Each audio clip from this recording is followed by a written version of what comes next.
Hey, all, Brad here with another quick video. On the bench right now, I've got a complete Sinistar board set for James over at Vintage Vault Arcade. A few videos back, I did a turkey shoot board set for him with the gun board. I've done Stargate board set for him, Bubbles, a few others. I think his intention is to have me go through all of his Williams games at some point. So some of them had problems, some of them didn't. The Sinistar had some previous work done to it. It was running on a switching power supply. He wanted the original linear, which he was missing the heatsink portion of it, so I was able to provide that and rebuild it. So I'll go over everything on the bench that we did on the boards with the bench cam, and then we'll switch over and do some gameplay and wrap the video up hopefully pretty quick. So let me switch over to the bench camera here. You can see the linear power supply there, and go over that. So this linear power supply here, the board itself was provided by James. So I went through and completely stripped it down. I will put a link in the comments there or in the description to the Google photo album. But basically, this is completely stripped down. Only the discrete components are left on the board. We've got all new Molex headers, new 14-pin dip sockets here, new voltage regulators. I add a 10-turn precision potentiometer for the 5-volt adjust. Of course, got the ultra bright green LEDs here, kind of my signature. They've become my signature power supply identifier. All new capacitors. These are from Pete over at Arcade Parts and Repair. Really good kit he's put together for those. This 18,000 microfarad axial lead. I'm pretty confident he had these custom made. A lot of people put a radio and they put like an extension wire. It's kind of janky. All the bridge rectifiers are new. This one here, again, I get the ones with the same package, the exact same dimensions and appearance as the originals. However, they're rated for higher voltage and higher current and stuff like that. And then I also add this custom heat sink to the top of the 5-volt. This is the 12-volt.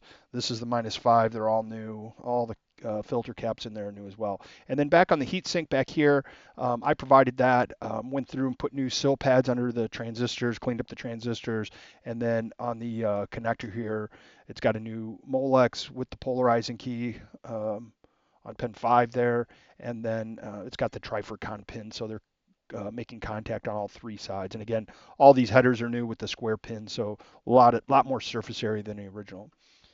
And we'll move back here to the soundboard.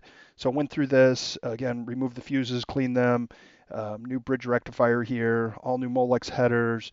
The board has all new capacitors. We've got some tantalums here for decoupling, 3 of those there. There's one here for the sound, a 10 microfarad here that I replace. I pulled both of the socketed ICs, the CPU, the 6808, and the 2532 EEPROM, clean, straighten the legs, put a little deoxit on them, do a few other tweaks. I do put new heatsink compound under the voltage regulator and the amplifier.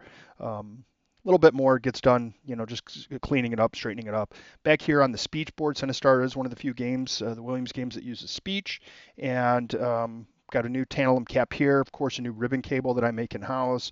Pull all of the socketed 2532 EEPROMs, clean, straighten the legs, put those in. Back here, we've got the bag with all the old parts, all the old ribbon cables. You can see some of those sill pads, all the Molex in there, all the big capacitors, voltage regulators in here.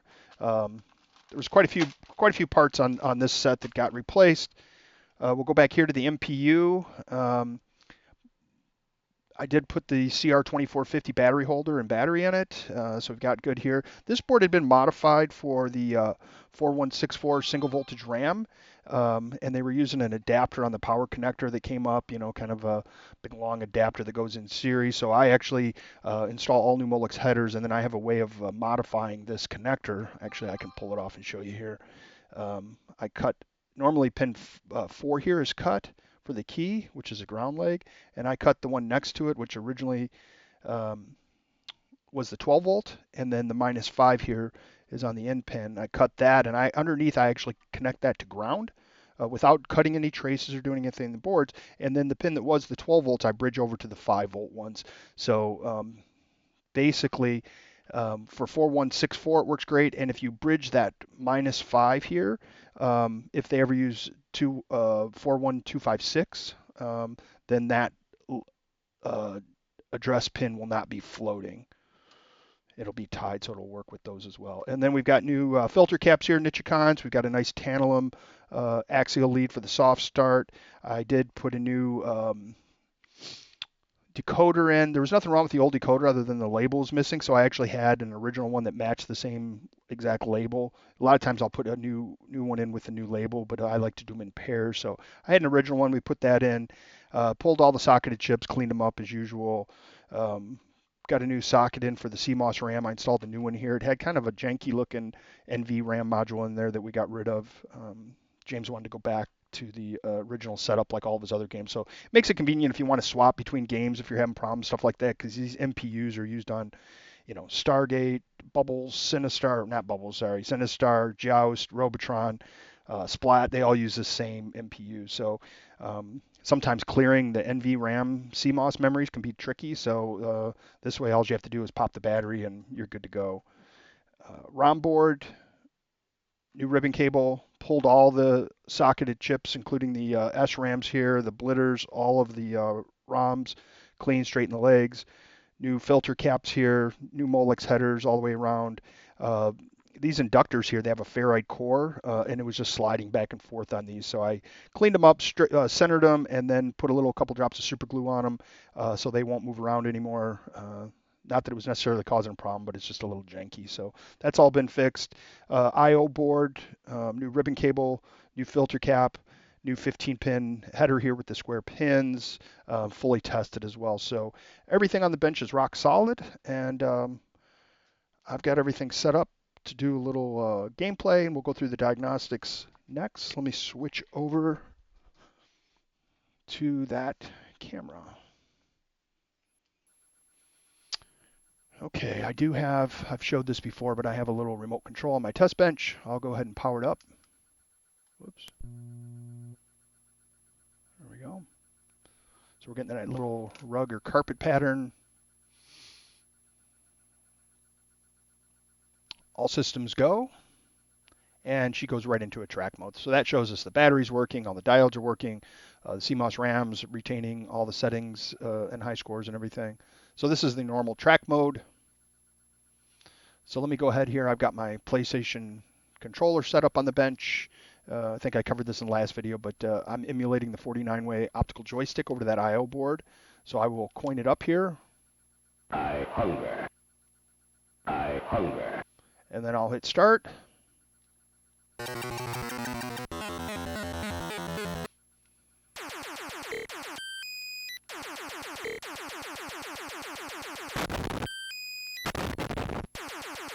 We'll mine a little minerals here. Oh, get away from that. It's trying to take my minerals. Oh, I got it.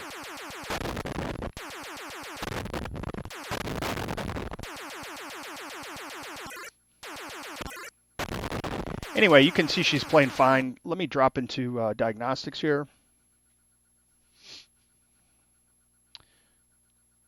All the ROMs are good. RAM test, no errors. No CMOS errors, which is good because we did work on that circuit. We'll loop through some of the sounds here.